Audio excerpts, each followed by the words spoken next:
मिरज पूर्व भागातील मल्लेवाडी एरंडोली या भागात अवकाळी पावसाने जोरदार हजेरी लावून शेतकऱ्यांचे मोठे नुकसान केले आहे। वादळी वाऱ्यासह येणाऱ्या पावसाने शेतकऱ्यांचे कंबरडे मोडले असल्याचे शेतकऱ्यांमधून प्रतिक्रिया येत आहेत।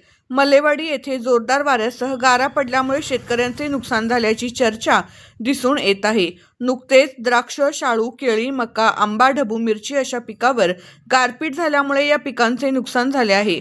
मार्च महिना सुरू असल्यामुळे अनेक शेतकऱ्यांना सोसायटी, बँका यांची कर्ज भरण्यासाठी फोन येत आहेत। त्याची जुळवाजुळव सुरू असताना येणाऱ्या पिकातून फायदा होईल व यातून बँकांची कर्जे भरण्यासाठी शेतकरी प्रयत्न करत असताना पुन्हा एकदा निसर्गाने त्यांच्यावर अवकृपा दाखवली आहे आणि क्षणात होत्याचे नव्हते केले आहे।